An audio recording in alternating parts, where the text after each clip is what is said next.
Hello, hello, je suis ravie de vous retrouver pour cette guidance Oracle Astro des Scorpions et Ascendant Scorpion pour le mois de juillet.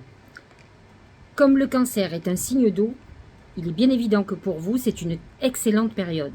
Le seul petit bémol, c'est que ça va faire remonter à la surface quelques tracas ou quelques contrariétés qui viennent de bien loin. Et à ce niveau-là, le Scorpion est un champion. Alors, le soleil est en cancer jusqu'au 23 juillet. Il illumine votre maison neuve qui est la maison des voyages. Donc, vous pourrez être dans une période où vous programmez de partir. Vous avez envie de prendre des vacances. C'est la maison neuve, c'est une maison où on a envie de reprendre des études, de se former, de former les autres. On est dans l'enseignement à haut niveau. C'est la recherche des connaissances, de la profondeur des connaissances. C'est une période aussi, comment dirais-je, très spirituelle. La mise en œuvre nous amène à nous élever, à nous éveiller.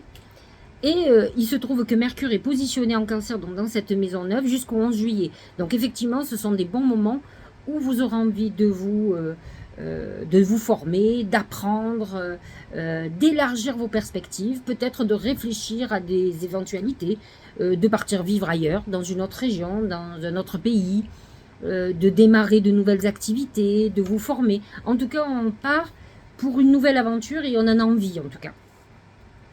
Alors, l'amas de planètes en Lion, lui, par contre, va se positionner dans votre maison 10, qui est la maison de vos ambitions. Et Dieu sait si vous en avez. Alors, le soleil est positionné dans le Lion à partir du 23 juillet. Mercure va rentrer dans le Lion du 11 juillet jusqu'au 29 juillet. Et Vénus, surtout, est campée dans votre maison 10 jusqu'au début octobre. Cette Vénus, avant tout, alors, bien sûr, c'est l'amour, c'est la beauté, c'est les plaisirs, mais c'est aussi l'abondance financière. La Vénus en Lion a de hautes prétentions. Elle aime le luxe, elle aime l'argent, elle aime ce qui est clinquant. Et vous pourriez avoir, si vous avez de grandes ambitions, voir la réalisation de vos ambitions et surtout rentrer beaucoup d'argent. Donc vous êtes dans une période plutôt chanceuse et il faut en profiter. Mars, lui, est en Lion jusqu'au 11 juillet, là aussi. Donc tout cet amas vont faire que vous allez être concentré pour rentrer de l'argent, faire des projets immobiliers. Voilà, des idées, vous allez en avoir plein la tête. Lorsque les planètes vont passer en Vierge, elles passent dans votre maison 11, qui est une maison amie. C'est la maison de vos protections, de vos amitiés, de votre réseau, de vos ennemis dans un 6 négatif. Mercure sera positionné en 11 à partir de la fin juillet, du 29 juillet. Il va vous aider aussi à prendre de nouveaux contacts, à vous reconnecter à vos guides, à vos protections. Mars en Vierge vous pousse aussi à réorganiser vos plannings, votre organisation. Quand moi je vois un Mars en Vierge pour un Scorpion, j'ai pas l'impression qu'il soit hyper en vacances, hein, par contre. Hein. Alors, le Capricorne est un signe ami pour vous aussi, positionné dans votre maison 3. Pluton est retourné, comme on le sait, en Capricorne. 29 degrés, il touche le dernier décan du Capricorne, donc le dernier décan du Scorpion. Et là, il amène une transformation profonde dans votre manière de communiquer, dans votre environnement. Vous pouvez aussi avoir des problèmes avec des frères et sœurs. Voilà, il y a une vraie transformation qui va s'opérer, qui a déjà commencé depuis un moment. En tout cas, attention à tout ce que vous faites au niveau des déplacements. Vous pourriez avoir envie, par exemple, d'acheter un bien qui soit moins loin de votre travail. Vous aurez peut-être plus envie de faire beaucoup de trajets. On fonctionne différemment. En tout cas, c'est une période où vous aurez envie que les choses bougent. Le poisson, qui est un signe ami, là aussi. Alors, voyez, ce mois-ci, vous êtes gâtés. Vous avez le cancer. Vous avez le poisson. Poisson positionné dans votre maison 5. La maison des amours. La maison de la chance. La maison des plaisirs. Du jeu. Des enfants. De la procréation, de tout ce qui est créativité, du spectacle. Saturne est positionné dans cette maison 5 et est en train de mettre peut-être en épreuve vos nerfs, peut-être avec vos enfants, peut-être être un moment où vous avez envie de faire un enfant. Ça peut être une phase un peu difficile. Avec Neptune en poisson, il est possible que vous fassiez aider médicalement. C'est tout à fait possible. Alors, venons-en au principal. Jupiter est en taureau, vous le savez, pour une année complète, et là, il est positionné dans votre maison 7. Qu'est-ce que ça va pouvoir vous apporter? Eh bien, une association professionnelle, par exemple. Jupiter représente la légalité. Ça amène la légalité aussi dans l'amour, dans le sens où il est positionné dans votre maison 7, le couple. Donc ça peut être un moment où on a envie de vivre ensemble, de se paxer, de se marier. Mais attention, dans un sens négatif, n'oublions pas que Jupiter va être opposé à votre soleil. Vous pourriez aussi vous désassocier, vous désolidariser de quelqu'un, vous libérer d'une relation amoureuse, divorce, dépaxer, déménager. De toute façon, comme je vous l'ai dit, avec le soleil en cancer, en maison 9, on a envie de choses nouvelles, on a envie de perspectives nouvelles. Donc, vous n'hésiterez pas à bouger les choses. Et il ne faut pas oublier que Uranus est nageant dans le signe du taureau et peut amener des bouleversements dans le couple de façon soudaine. Alors, la pleine lune en Capricorne, dès lundi, est positionnée en Capricorne dans votre maison 3.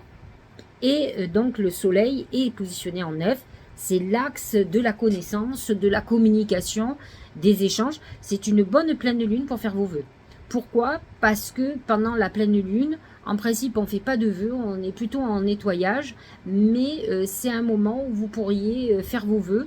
Parce que l'axe de la communication vous permet de vous connecter avec vos guides, de vous connecter avec l'univers, et de façon très intéressante, d'autant plus que la lune en Capricorne en maison 3 va vous amener à faire des vœux très pratiques, très pragmatiques, c'est-à-dire des vœux qui ont de grandes chances à la réalisation, autrement vous ne les ferez pas.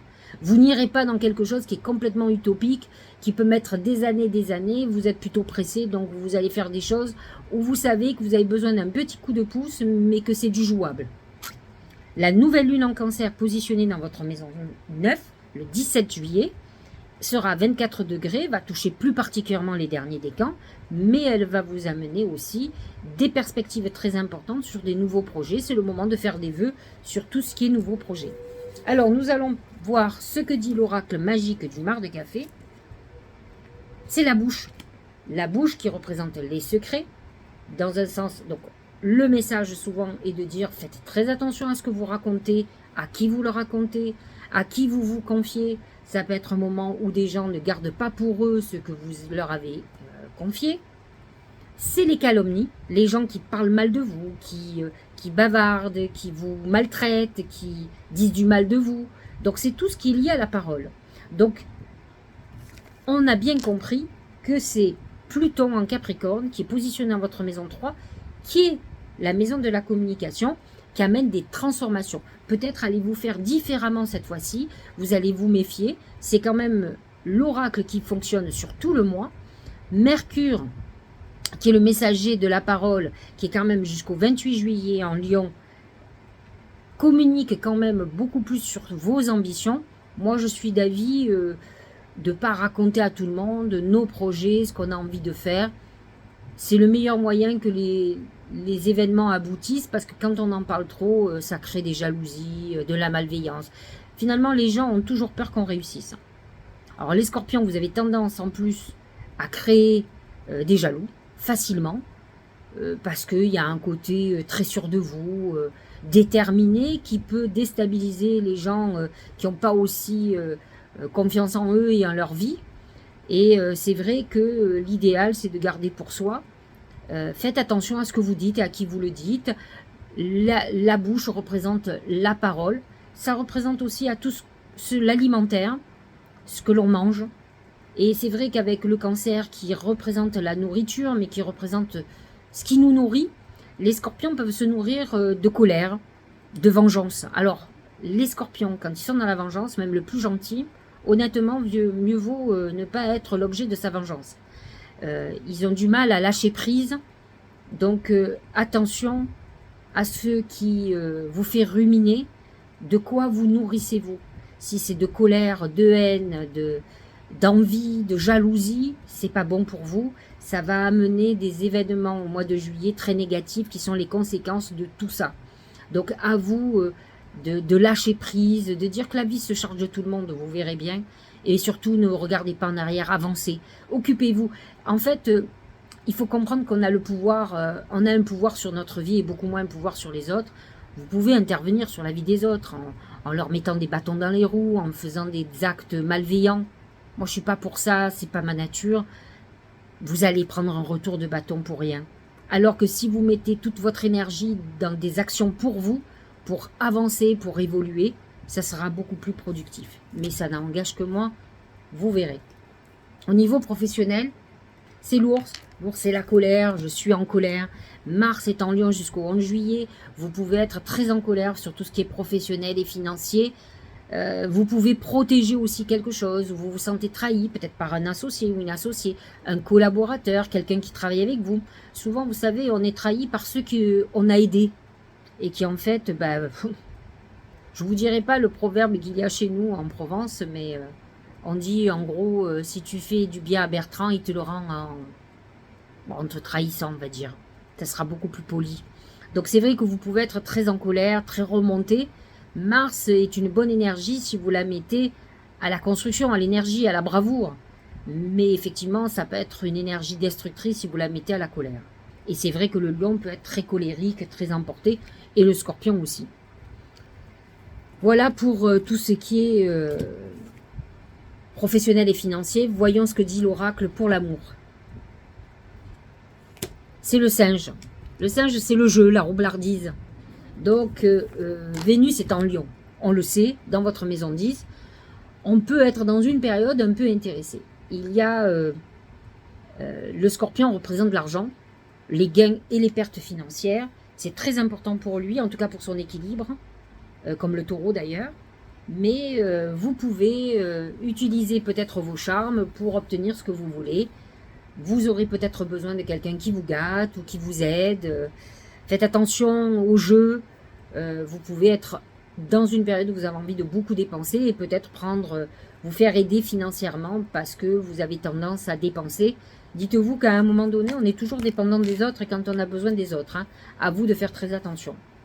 Le dernier oracle n'est pas extraordinaire. Je trouve que vous avez un mois qui fait ressurgir, qui montre quand même vos travers négatifs plus que vos travers positifs et c'est dommage. C'est le corbeau. Le corbeau, c'est un messager. Il annonce une nouvelle au niveau de la santé qui est de mauvais augure. Alors d'un autre côté, ça peut être des gens qui parlent mal de vous, des gens qui sont jaloux. Vous pourriez avoir des révélations. Le corbeau amène ces révélations. Vous pouvez avoir des mauvaises nouvelles au niveau de la santé, pas obligatoirement pour vous. Ça peut toucher des gens près de vous. Je n'ai absolument aucun aspect sur la santé. Mais il faut savoir quand même que le cancer est un signe de soin. Et donc, il est possible il faut de toute façon que vous preniez soin de vous et qu'effectivement, vous ayez des mauvaises nouvelles au niveau de la santé par rapport à quelqu'un de proche. Donc, c'est vrai que c'est un mois un peu mitigé, je trouve. Alors, on va continuer sur la lancée. On va regarder le Tao. Il va amener de la complémentarité. Peut-être est-il complètement différent de ce qu'il dit. Mais regardez. C'est la jeune mariée. Vous voyez cette mariée avec des chaînes. Alors, elle est peut-être sadomaso, c'est possible. Situation compromettante. Alors ça, c'est les histoires de double vie, vous voyez, ou les histoires d'amour intéressé. Où à un moment donné, ça reste pas caché. Et là, on est dans des situations compliquées. Donc, situation compromettante, subordination, victime de la séduction, manipulation, faible estime de soi. Faites très attention. De ne pas déborder ou de ne pas aller vers des excès négatifs parce que vous avez des besoins financiers, parce que vous avez une double vie, vous avez des histoires cachées. Dieu sait si les scorpions sont des signes droits, mais au nom de l'amour et de la passion, ils sont prêts à tout.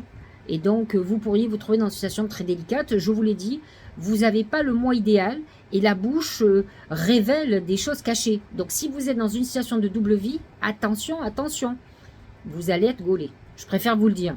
Si vous êtes avec quelqu'un qui n'est pas libre, c'est lui qui va le faire. Donc, vous allez vous trouver dans une situation de galère, je ne vous dis pas. Donc, soyez très vigilants. Et pareil, si vous êtes dans une relation un peu ambiguë, qui est intéressée, vous allez vous trouver dans une situation très délicate où vous ne pourrez pas continuer sur la lancée comme vous avez fait jusqu'à présent. Alors les aides, c'est les protections. C'est votre petite Vierge, Mercure en Vierge qui arrive à la fin du mois, pas avant, 29 juillet, qui va se positionner dans cette maison 11. C'est quand même à partir du 11 juillet, Mars qui est dans cette signe de la Vierge, qui va vous protéger, qui va vous aider. Quoi que vous en preniez, des aides invisibles vous soutiennent. Alors, oui, vous savez que vous êtes quand même connecté.